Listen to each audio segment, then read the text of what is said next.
Hello, everyone. I'm Arian Liller Green with another episode of Take on Health. Today, I am honored to be able to speak with Dr. Leslie Pickens, who will offer us a professional and personal perspective on Alzheimer's by sharing her personal story with us. Thank you for joining us, Dr. Pickens. Thank you for having me. So you will be a blessing to our viewers because you offer us a perspective from two sides. And it's not very often that we get to hear a physician's take on their experience with illness in their own family. So thank you for that. You're welcome. So to start, tell us a little bit about your mother. I want to humanize your experience and to also acknowledge who she was before we talk about her health status and the journey. All right. My mother, she was first generation of the Black migration. So her mother migrated from the South to the North. Her mother was from Florida. They migrated to Connecticut. And so my mother and her two younger sisters were actually raised in Connecticut. And at that time, it was very mixed. There were a lot of first generations there. So they had Germans, they had the Jewish faith, they had African Americans, they had West Indians, and everything was mixed. And she was also the first of her immediate family to attend college. Three daughters. She was the only one to complete a degree. She went back to the South. She went to Spelman College. That's where she met my father, who was attending Morehouse College. They ended up getting married. And my father, being from Atlanta, Georgia, moved with my mother back to Connecticut. And he had some experience there in Connecticut when he was in college. And that's where they decided to raise their family. My father was drafted to the Korean War. So there was a time early in their marriage where she was away from my father. She stayed behind and she had what was considered back then a good job. She was working for the state of Connecticut as a social worker. And she was traveling all over Connecticut at that time. She became part of the Alpha Kappa Alpha sorority. Spelman College did not have a sororities at that time. And so she joined the graduate chapter. And so that was a social and service outlet for her. She really loved helping people. In social work, she concentrated on children. So she really helped children at that time in all kinds of situations, bad lives. And so she was a yellow personality. She really liked to help people. And she had leadership skills because she was usually put in a leadership position at her work and in the community. So it sounds as if, or as you mentioned, very social oriented, gave back to the community, a leader. What were the first signs that you noticed a change in that? I didn't live in the same state with my mother after graduating from college. Then I went to medical school, so I was not living with her. So I would just see her during vacations. And then usually after your first year, med school is kind of year round. But there are limited amounts of times that I was actually living there with her. There were probably a lot of things that I didn't become aware of because I wasn't around her. But I do remember that with her very last job before she retired, I happened to see one of her performance evaluations and she didn't get a good evaluation. It said that she was not focused. And I was like, well, what are they talking about? That's not language. Yeah. She's all of this and all of that. So I was wondering, what was that all about? I don't know that I actually approached her about it because it was after the fact. She had already retired, but I didn't notice anything then. But everything came to blaring awareness when I received a call from my cousin who was living in Connecticut at that time. And she told me that she had received a call from the hospital where my mother was taken to the hospital when she was stopped by the police for erratic driving. And when they stopped her, she didn't seem to know where she was or where she was going or how to get home. So they just brought her to the hospital and let them figure out what was wrong with my mother, see if there was something medically wrong with her. And so she was admitted for a couple days, I do believe. What we normally do is figure out, is there some kind of medical emergency? Is she having a stroke? Is she blood sugar problem? Or what's making her having this altered mental status? And I think she even went to psychiatric evaluation to see if there's something going on mental health wise. And after everything was ruled out, they were like, she can't go home by herself. It was evident she can't go home by herself.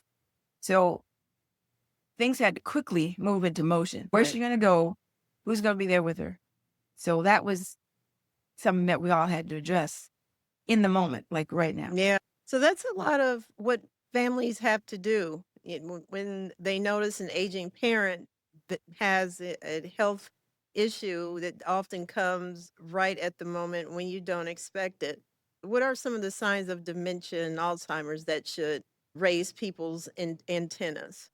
If they have trouble with their memory, we all hear about people saying, Mom keeps telling us the same story over and over again, or she'll tell us something and like we're hearing it for the first time. So that was happening. And also, I had moved my mother into a condo and I got a call from the condo association. They said, your mother hasn't paid her condo fees in 6 months. I was like, what? Because she was paying her bills. She was responsible for paying her bills.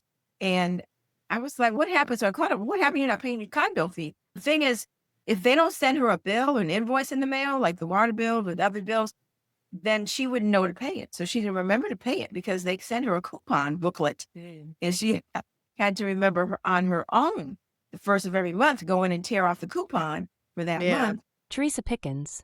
Teresa Pickens. and send it in. So I had to catch her up in arrears of 6 months. And so I became responsible for the condo payments because there was no way that she was going to remember to do that. And then after that hospital incident, we took keys from her so she couldn't drive anymore. Taking away I her don't know why I independence picked like these up. that, she really struggled with Been that. And sitting she here told 10 anyone minutes who and I would listen that still don't she know. knew where she was going and the police just took her needlessly to the hospital and she doesn't understand why they did that. And she Mhm. thought that she would change our minds, that she really was capable and that she really could drive. She doesn't know why we're doing it. We didn't understand. The police didn't understand. And that's what she really internalized and believed because she wanted that to be the truth. So she noticed some changes as well, and it sounds as if acceptance is a big hurdle for people. When did she accept or finally say, okay, there's a problem here and I need to swallow this pill? Never, never. Wow. We just had to go in and tell it, this was going to happen. You don't get a vote. In the very beginning stages, there was a lot of anger and meanness. I think at some level, she probably did know that there was something that wasn't right. And like Yeah. she would ask you to make her a sandwich. You make her the sandwich and then you give it to her. She says, why are you bringing me? I didn't ask for that. So I think she really did not remember when I moved to the DC area. We put her on a train. So I picked her up in Union Station. And unfortunately, the worst thing that happened, the train was stuck in the train station way too long. I don't remember how long, but it was an hour or something. She wasn't afraid because her seatmate was talking to her and realized that she had some deficiencies. And so they came off I the went by train. quicker than I This lady expected. came It with does my when you have mother. She someone to explained what talk to. happened. It kept me She said, entertained you the know, whole what way. a Well, you nice asked me chat that they had. questions, My and you mother gave better loved talking answers. about college. That was her favorite time of her life, I think. So I'm sure that lady who was sitting next to her heard all the stories about Spelman College and what they did there and her friends, because that's the conversation that I had with my mother when I was realizing that I was losing my mother. She would tell me those stories about her friends. And so when I called my mother up, she talked and I listened.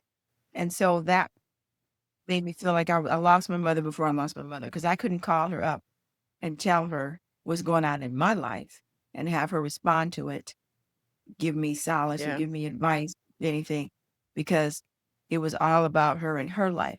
And so I realized after some time period, that was not going to work for me to tell her what I had going on because that was not of interest to her. You said some key words, losing my mother. And I was going to ask you to say more about it, but you just explained when you have your parent, this is what happened, this is what happened, okay? And then they pat you on the back, tell us how great we are and what we've accomplished. And I guess losing your mother meant, as you said, that it was now about her telling her stories and retelling her stories. Now let's talk about the emotional impact of the diagnosis. In that moment, one, as a physician, what was your reaction? And two, as a daughter, what were your feelings? Or were they the same Well, somehow? when you get the diagnosis, of course, my life has been in problem solution, but I'm an expert at solutions, not only because of my background in medicine and emergency medicine, because we had to make decisions quickly. So I was not an expert at treating long term, something that's going to last 15, 20 years. I'm usually the one treating something that we have to find out quickly what's wrong with you and make a quick determination of the treatment plan and the management. And then once we figure it out, pass it on to somebody else. My mind was like, okay, where's she going to live? What are we going to do? She can't stay by herself. Who's going to stay with her? Or is she going to go somewhere where people can help her? And there was one time where I was going to bring her down here with me. At that time, she would have been okay with assisted living, but there are places that have anything from your own private apartment all the way to hospice. And there's so many of them in this area. And my husband and I looked at least 6 that we physically visited and spoke to the people about it. They had this one place where this one guy, he had written books and he was very well known, but you had to match it to the person, because one thing I learned about people with dementia, they don't like a change in their surroundings. Even when she came to visit me, I brought her to visit me for Thanksgiving, then go down to Mississippi to visit my other brother there with his family. And the moment that I picked her up, she wanted to go back home. She Hmm. didn't want any parts of being away from home. I said, "Well, what do you have to do at home?" I said, "What do you have to do? You retired. What is this you have to do?" She's coming up with all this stuff and she wants her own stuff where it is. And she doesn't want to be in somebody else's house, even my house. And we had to hear that every day, all day, about how she wanted to go back home. And that made me feel some kind of way. I was like, I got a new house. I want to show it off to you. And I got it all fixed nice. You got a nice room and we got things to do. I got stuff planned for us. And you want to go home? And when it came time for her to go to the next stop with my brother, the same thing. She was on, it was even worse. And some of the things that she was saying was, he took her out to dinner to meet his friends. She was just babbling about how she wanted to go home. And it was overtaking any other conversation that would have happened. And so everybody had to hear this.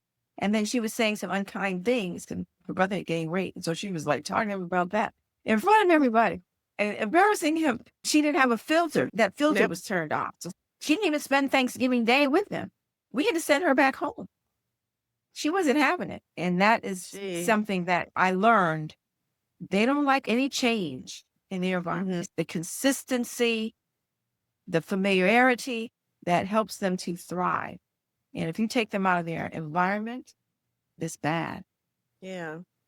That opens up experiences that I've had in caregiving for people with dementia or visiting in assisted living or nursing facilities.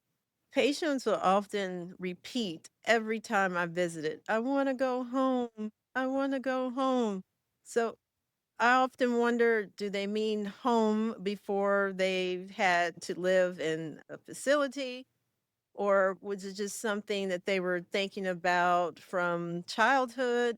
Could never pinpoint it, but that was always a mantra. I want to go home. I want to go home. Some days better than others. So, yeah, again, there's a commonality. So, next question, the challenge of diagnosing a loved one. I think we already talked about this. Deep down inside, did you know that something was going on? But I guess if you weren't home all the time, so you couldn't really put your finger on things until, I don't want to say all hell broke loose, but until it was time to really think about it. So it sounds as if you were very logical and experiencing a separation at the same time. Was there ever a struggle with that all the time, or do you think that split and how you dealt with things came naturally? At some level, I had to have an acceptance that I was never going to have the relationship that I had with my mother before when I was a kid growing up. And I looked to her for everything. She was My mother, my mentor. My mother and I were never friends. She got married, but it was 8 years that they were married before they had me, and I was the first child. And so that was of the generation of I'm your mother, not your friend. But I felt like I wasn't finished needing a mother yet. I There were still certain carry things it like when you get engaged, every those kind of day. things Yeah. you want somebody who's your mother to be around that you can advise. And I didn't have a grandmother because her mother passed when I was just 9. And my father was an orphan. So he was raised by his aunt. So his aunt and his uncle were my great aunt and uncle, but they were the closest thing I had to grandparent that I was raised with around.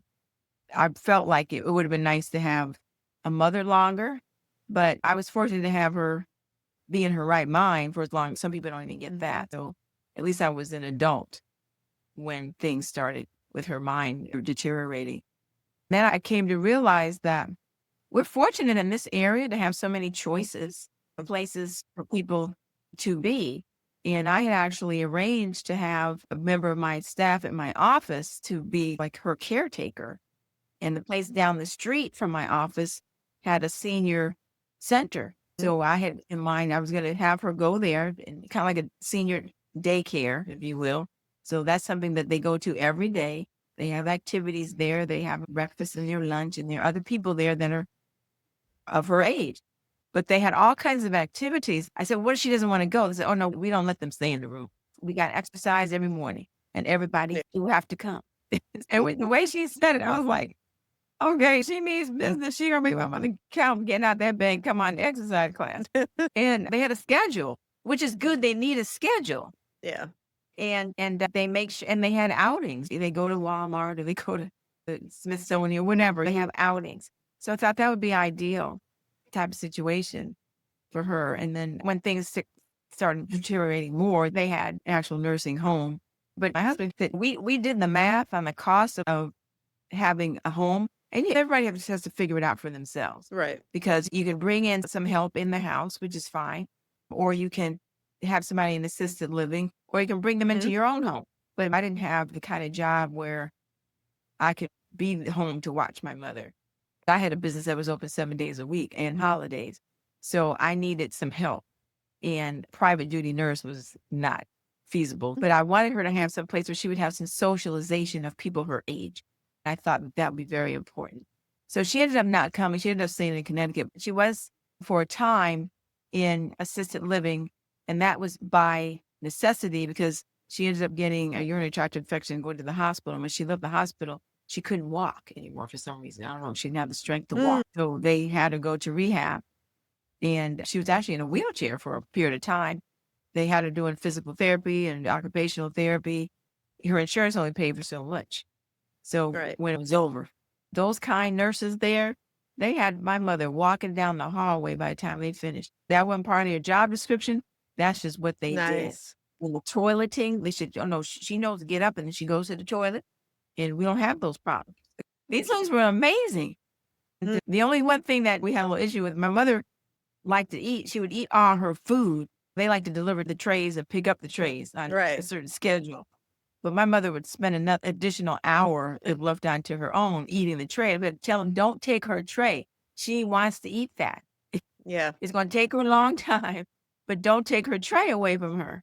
So we had to fight with them about that. But other than that, they were pretty good. She And she had some stayed. friends from childhood who were also there. They could visit each other. Now, she didn't remember who they were, but they knew who she was. How's that for having some socialization? Uh, She didn't remember, but that they did, and just knowing that a familiar community for her was there, it's comforting. Right. Do you feel as if your medical school curriculum prepared you well for this life experience? Not at all. No, Yeah. not at Mhm. all. I don't remember anything, maybe some classes about dementia, but it was more for the hospital aspect. It wasn't living with somebody like that. I remember one of the places we visited, or one of the doctors or nursing staff, somebody, a social worker, gave me this video about living with somebody with Alzheimer's. It was about a famous music conductor and all that went along with his intelligence. And then all of a sudden, he started forgetting things and had to leave his lifelong, his vocation because he wasn't fit to do it anymore, and how his wife had to bring him home. The whole movie was about his decline, how his wife had to pretty much be his caretaker and everything. And I was like, why did they give me this? I don't want to see this. This movie is horrible. But I guess that they were trying to prepare me, but I didn't want to hear it. I was like, this movie is hard for me to watch. I don't want to watch it. I don't want to see this. Why'd you give Mhm. it to me? And I was resistant about that.